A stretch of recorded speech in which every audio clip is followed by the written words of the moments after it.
Hello, and welcome to another edition of our online series where we discuss issues of international concern. This afternoon, we have with us Richard Kumado, who's going to be our discussant. And welcome, Richard. And would you have any introductory remarks to give? Yeah, good. Introductory remarks to give. Good. Thank you for the opportunity. I'm Richard Kumado. I'm a fraud and security consultant. I have been around for over 30 years. We've dealt with so many issues on geopolitics, on security, on fraud, on corporate governance and strategy across Africa and across the globe. So when I had opportunity, I take it very seriously. So that's where we are today. Let's keep going. Excellent. It's good to have you on board. We're in a global pandemic. Everybody is talking about COVID-19, and some are actually blaming China for it. Do you have any information as a security expert that you would like to share your perspectives?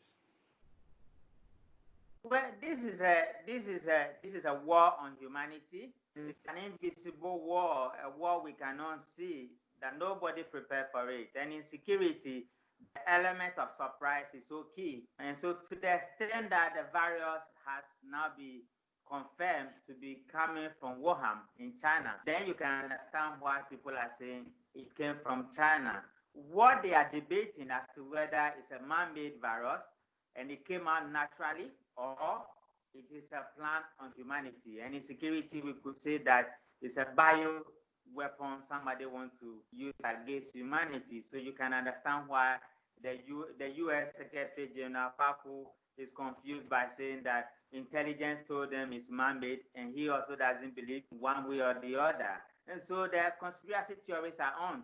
What is important is that we have to fight this battle, which is an invisible one, and to be able to come up. And the devastating effect on humanity should not be so much as it is, because then we'll be competing with World War I and World War II. Wow, that's an interesting perspective. Now, what will be your assessment of the approach that some of the African countries are taking? Quite a number of them are adopting lockdown. Some are doing partial and full lockdown. Some have closed their borders and all that. But if you look at the West, some of the countries are also easing out and opening up their economy and all that. What is your assessment of what we're doing here in Africa? Yeah, let's say we've taken it for about a month now, so we can benchmark to see what the West Africans are doing, what the Eastern Africans are doing, the South Africans. South Africa, for instance, was very quick in closing down their borders. Then when you come to West Africa, we were a little bit late. Then the Eastern Africa came in. The strategy has been that each country is doing their own thing, depending on their geographical location and what is permissible. The West Africa Health Organization came up with certain standardized protocols, which most of the West Africa countries are using. But you could also see some proactiveness. For instance, when the issue about testing and the keys got shortened, Senegal came up with some, which is widely acceptable. And most of the Africa countries are using it. I want to believe that even though the approaches are different, they should be converging. And to that extent, let's benchmark what works best for everybody across Africa, and let's adopt it. You could also realize the history we are making with the Madagascar scientists, and you could also realize that even in Central Africa, Uganda has come up with a ventilator for the first time. And so it means that even though we are adopting different strategies, some good things are coming up, and let's benchmark the good ones, and let's ensure that we fought this battle with a common purpose, and that's the only way we're going to win. Wow, that's the only way we're going to win.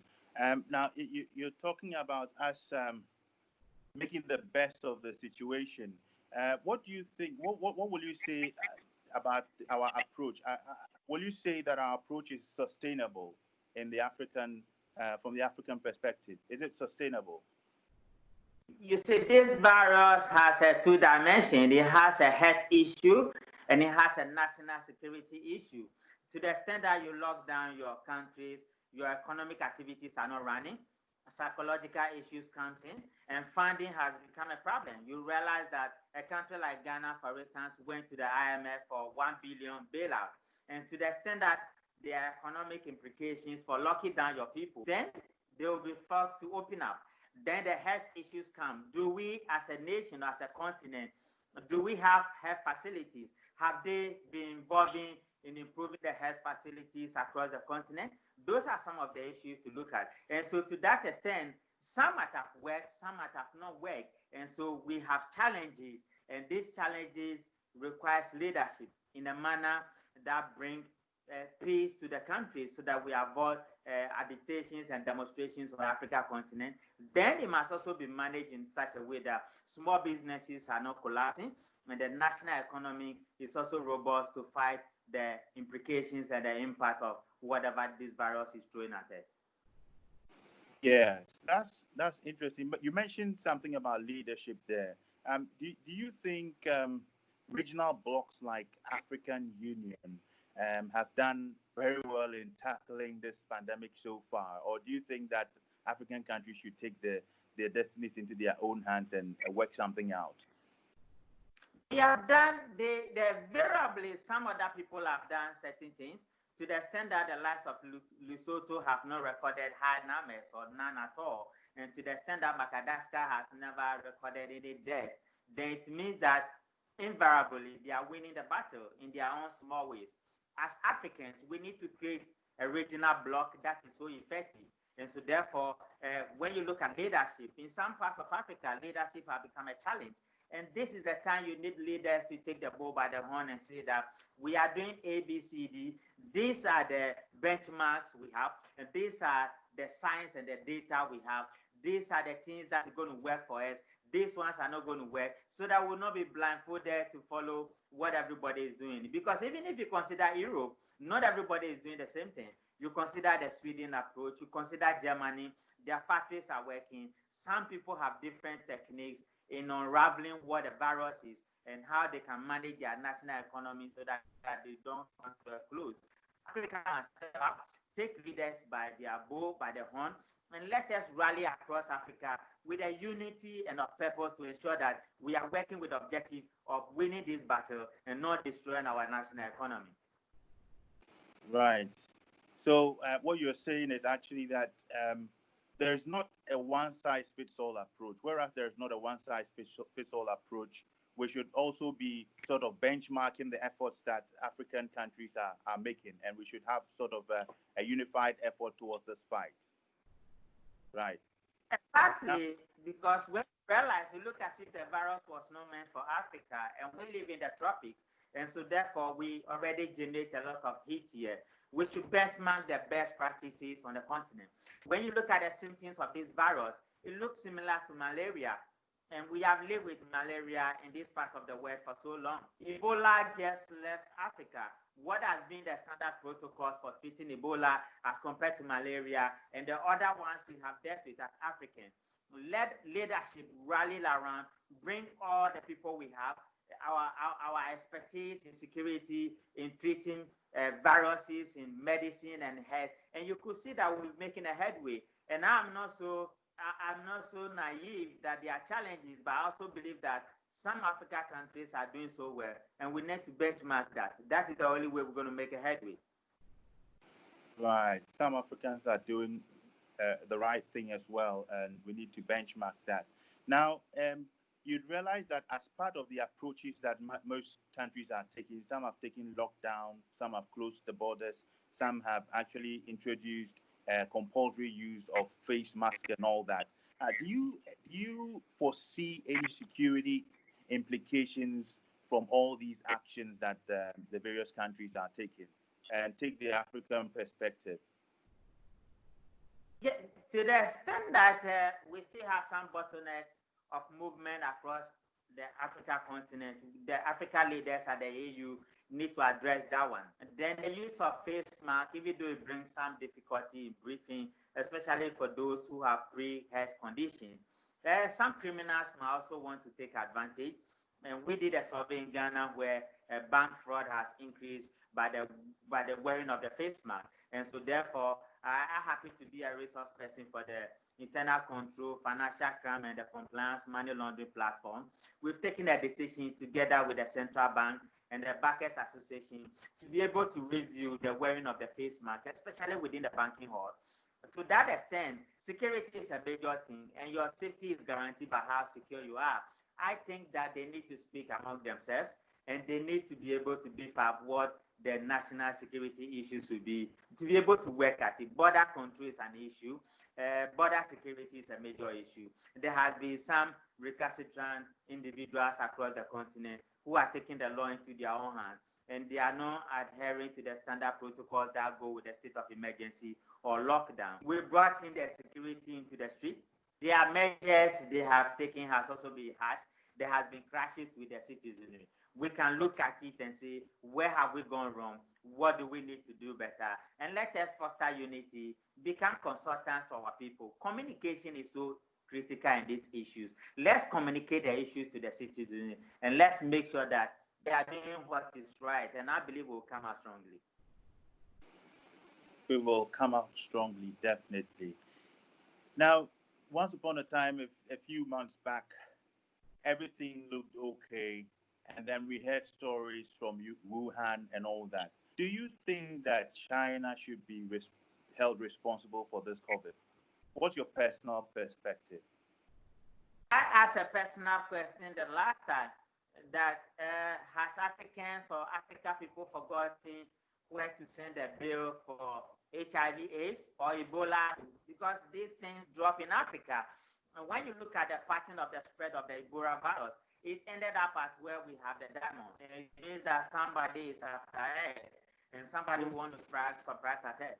To the extent that the mighty US and the Europeans are sending bills to China, let's see the way it plays out. These are early days yet. The virus came out from China. Let's find out what happened to the Spanish flu, and let's find out what happened to the other ones that came before us.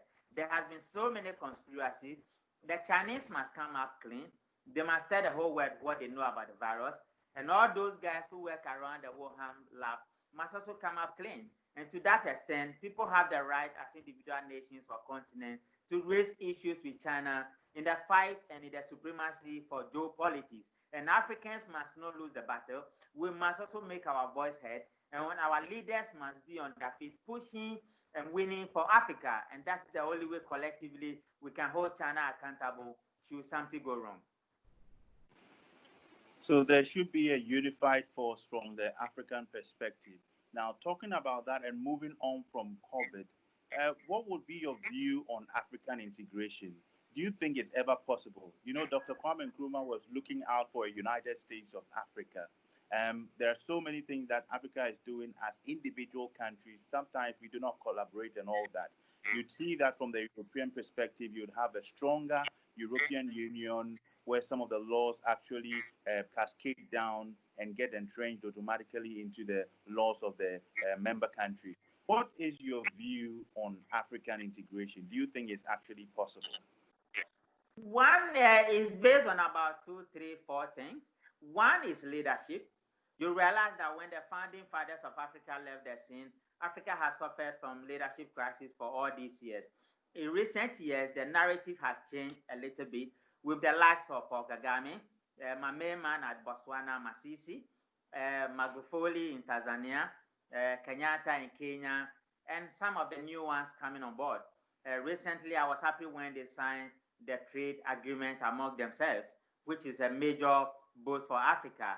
ECOWAS on their own are also doing so many things. They are planning of coming out with the common currency on the continent, which is a good thing. You could also realize that I started by saying benchmark. Benchmark is the second thing. The European Union has had this European Union Commission for some time. Kwame Nkrumah, who was pushing, Osajifo, who was pushing for the idea of Africa unity, said two things. He said we should adopt quickly, and we should adapt the ones that are not on the Africa continent that will help our cause. I think they should be looking beyond that, and let's adopt the ones that work for the European Union and let it work for us as quickly as possible. We need to benchmark. We need leadership. They must look at themselves and say, what are you doing wrong? What are we supposed to do right? and let leadership begin to speak among themselves. You also realize that there has been some pockets of conflict on the continent, which is hindering development, and it's also hindering, it's not fostering unity among us.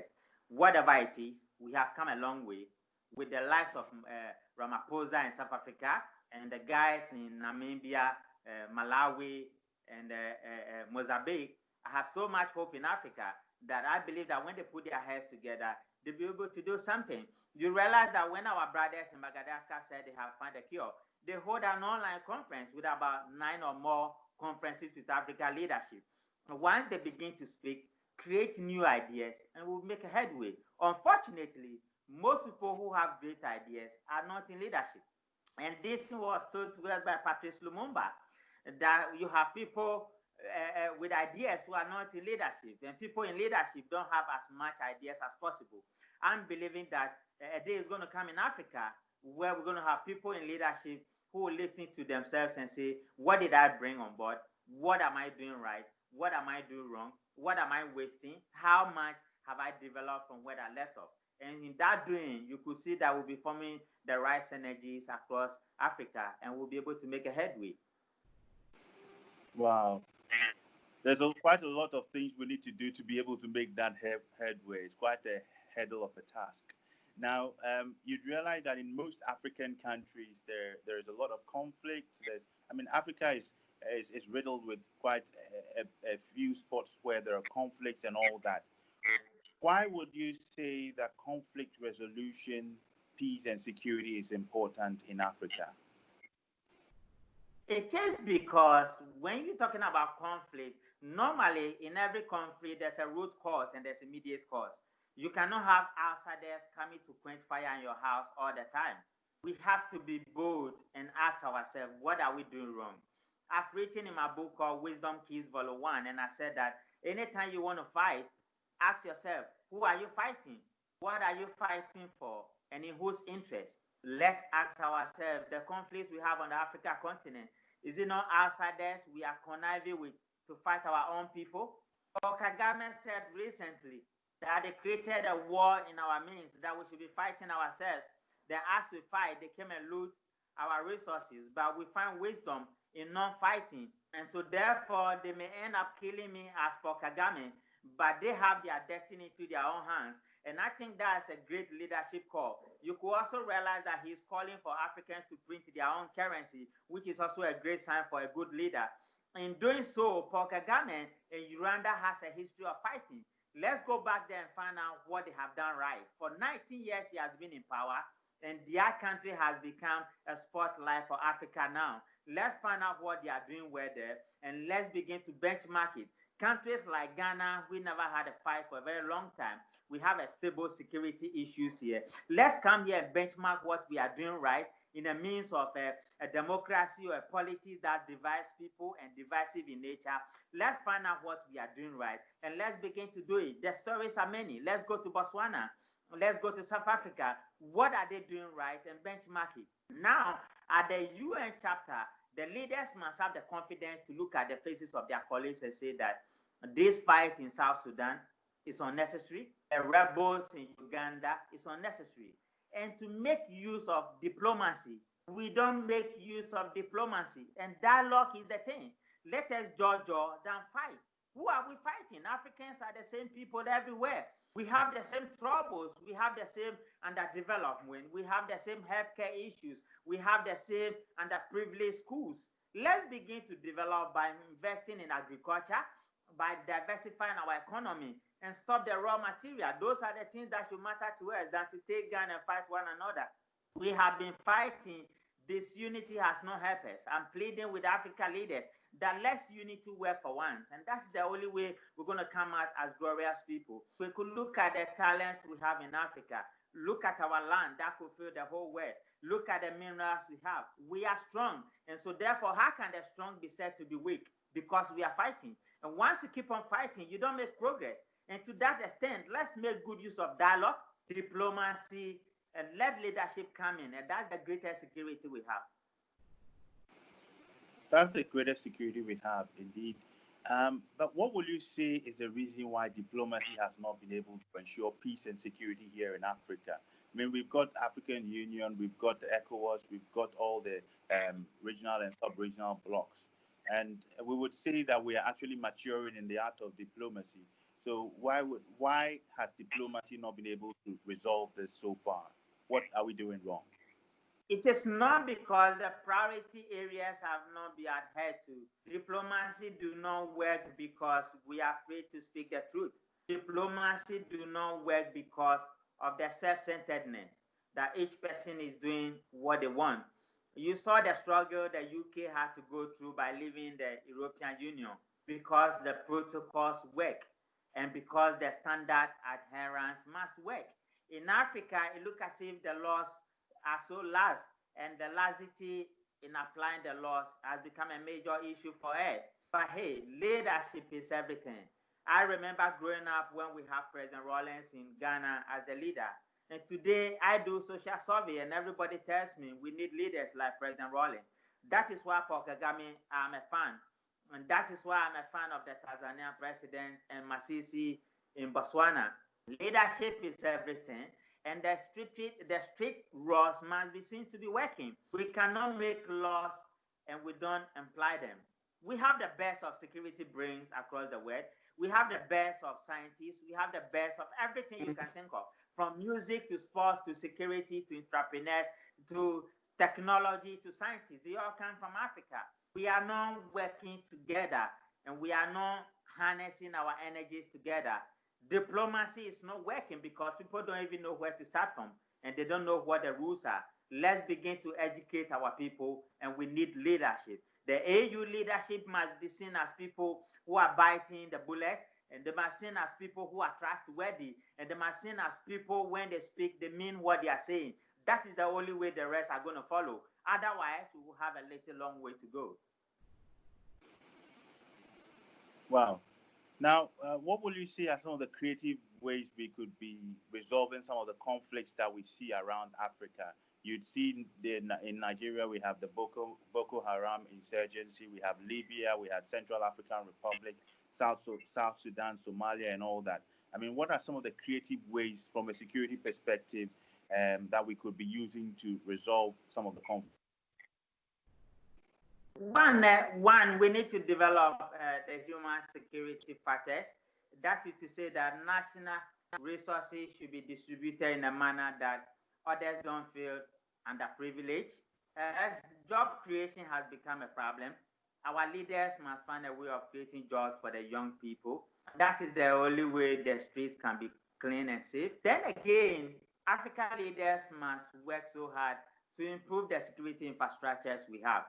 Many of the nations, their security infrastructure has never been worked on for the past 20 to 30 years. They must fill in the gap that makes sure that they are matching up with the rest of the world, or there's uniformity on the African continent.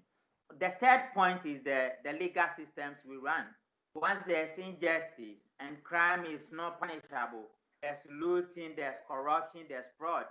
Many people take the law into their own hands. You're going to have problem with that one. Then again, one of the creative ways of making it work in Africa is to make a conscious effort to educate ourselves. And I believe the more educated we become in terms of the social issues and the issues that affect daily bread and butter, the better we become. And we're going to make a better use of our national resources. And let's benchmark and let's leverage on what other Africans have. After all, we are the same people with the same destiny. That's the only way we can come to terms to say that this is Africa and this is one Africa with one people, and we are marching in the same direction. Otherwise, once the disparities become so divergent, it's going to create problem for us. Hmm. So we're one Africa. That's quite an important factor you put in right there. Now, being one Africa, how would you say we should be dealing with each other? I mean, every country has their own personal interests there, but how would you say, from your perspective, African countries should be dealing with each other to move forward as that one Africa? We need to be accommodating. We need to be one people. When one is down, we are all down. When one is up, we are all up. You remember Uganda when our brothers were crossing the Mediterranean and they were being rejected everywhere and they were being killed. He asked them to come over and he asked them to stay. You remember in Kenya where Kenyatta said that people from the Eastern Africa should come. When they find women and husband, they should marry and stay there. We are one people. You remember in the case of the refugees, the Ghana accepted many refugees to come to Africa because we've signed those protocols. We are one people. Let us move freely across Africa. Let trade protocols be easy. Let us plan easily and work on our transportation system. Technology has become something we need to work on. In Uganda, for instance, they are teaching young people how to do coding.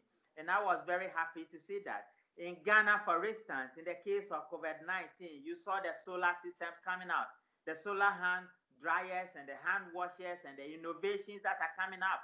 Let's develop our technologies. Let's develop our universities. Let's involve our human capital, develop in our own people. That is the greatest asset we have as Africans because we are the same people. We're the same people. I mean, for our interest as well, Africa lives in a global village and Africa interacts with the rest of the world. Now, we march forward as one Africa dealing with African countries. How should we also be dealing with the rest of the world? We need a strong bloc as Africans. I've objected to it that our African leaders travel abroad for health facilities or for health care, and they always come back as dead people. Are we saying that from Zimbabwe to South Africa, we cannot get a good hospital? Look at the hospital our uncle Mugabe slept in. In Holland, every day they were paying $7,000. Does it mean that the whole of South Africa, if they can't get a good hospital? I believe that as Africans, we need to work within the lines to ensure that we are doing something great for ourselves. And that's the only way we're going to move forward. Our African leaders travel to the UN to go and speak to empty chairs. Can they develop their own facilities and begin to have meetings? We are learning that the Chinese that built the headquarters for the Africa Union were eavesdropping on the Africans. We have the fast structure here, we have the designers here. The money for that unit could be built by Africans with African resources. Let's begin to look within. Let's begin to develop our people, and let's relate with the world as one voice. You remember the European Union was saying that the Chinese should deal with them as a bloc and not as individual countries. That is one way to go.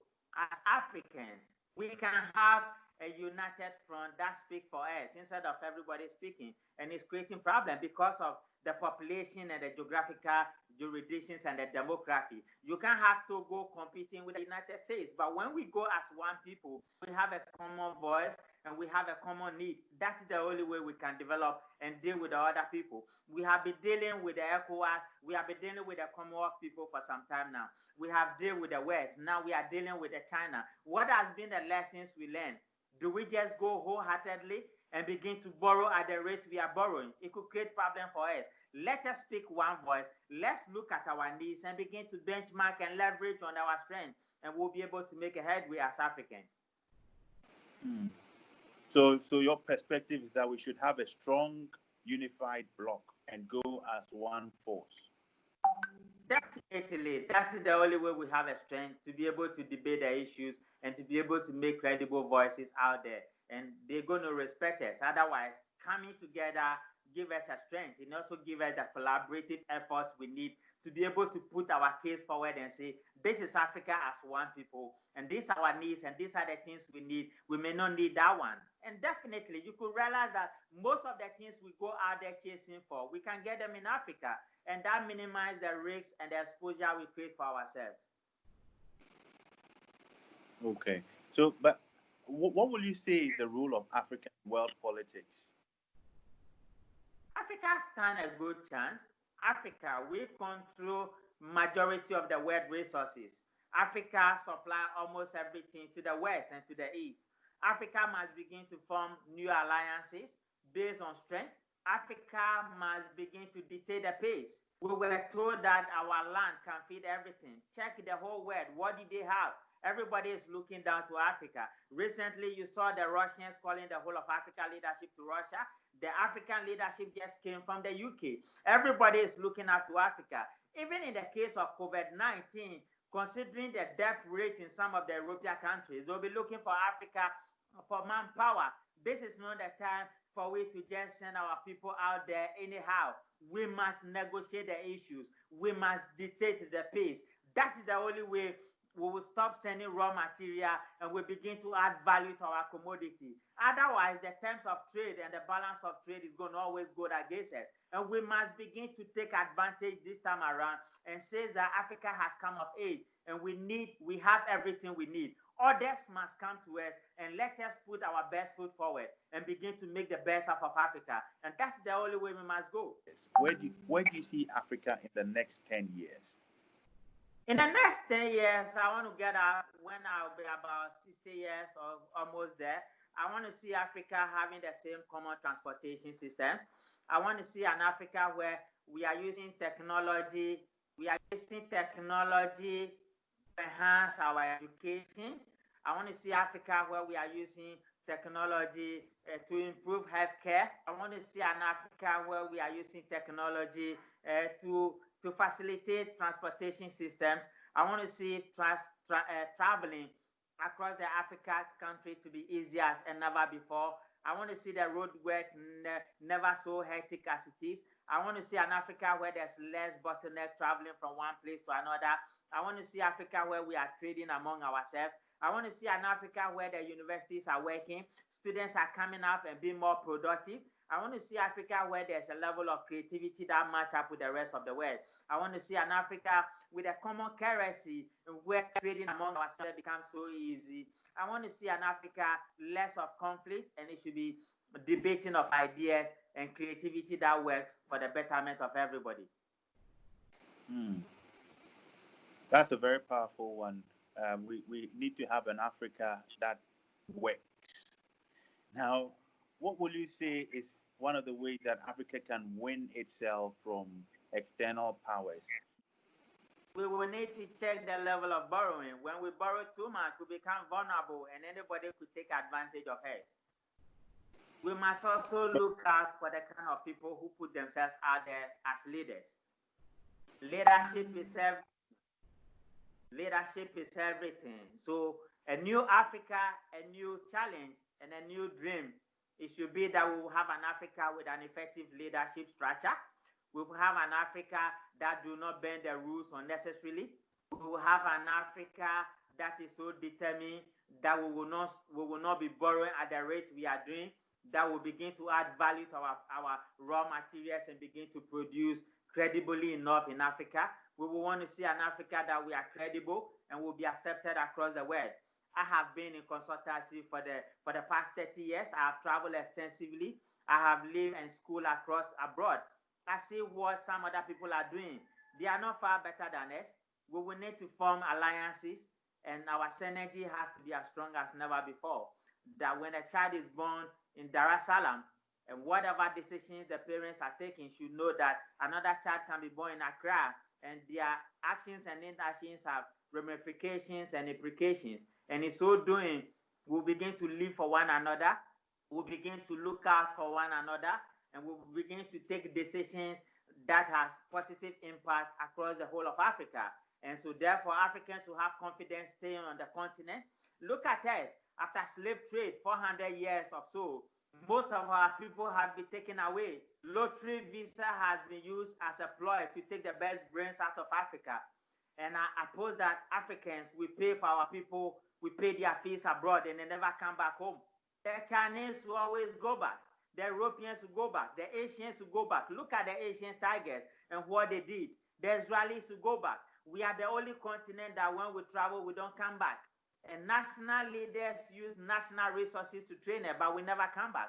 We have to be believing in ourselves and have confidence in ourselves that the African is credible and the African is credited with a lot of brains and we can do things for ourselves. I am a Pan-African and I believe in the ability of the African. And that is the only way we can teach our children that it's not only enough finishing school and begin to work for somebody, that we can also create the jobs. And technology has become the great thing. Africans must invest in it, invest in our people. And in the next 10 years, we will overtake everybody. I believe so much in God. And God is on our side, and God is going to make sure that as we train ourselves and work so hard, we will get out there and begin to be seen as people that are also worthy of living. Thank you very much for all that. Now, what will you say now is to round it off? What will you say is the role of diplomacy in all of this? How can we deploy diplomacy so effectively that we can achieve all that you have mentioned? The protocols must be seen to be working. Kofi Annan is from Ghana. He rose to become the head of the UN. Ibn Chama has been there. We have great people in Africa. The head of the World Health Organization is in Africa. We have no excuse. We have to ensure that the protocols we set up for ourselves are working. We have to ensure that the chapters in the Africa Union are working properly. We have to be seen as people who are responsible. We have to be seen as people who will check ourselves and call one another to book when we are going wrong. Many of the things that fought us are not things that fought us in the first place. And so, therefore, diplomacy is key. But one of the things we have to do is also to be responsible for ourselves. Discipline is a hallmark of every great leader. And to that extent, I will urge all the African leaders to be self disciplined. Hmm. Discipline is key. So, what will you say? I mean, what are your final words to our audience? What will you say in rounding off, in summary? And wherever you are as an African, remember you are not alone. Kwame Nkrumah said that the independence of Ghana or Africa is not fruitful until every person born in Africa, until Africa has come to a state where we are free from diseases and sicknesses and illiteracy, and healthcare is no more an issue. As an African, believe in yourself.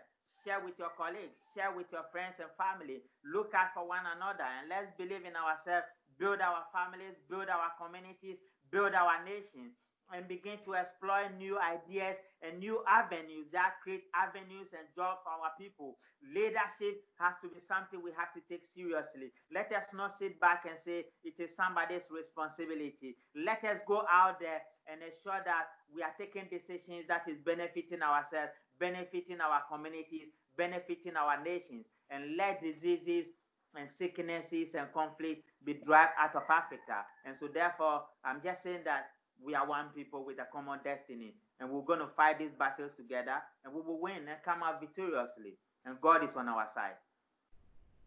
We are one people with one destiny, and God is on our side. Thank you very much, Richard Kumedo. You've been a great resource to our audience. I'm sure that um, from all over the African continent, everyone that is listening to you will pick one or two things. Thank you very much once again for joining us You're on this. welcome, Bego. I appreciate the opportunity. God bless. God bless. Thank you.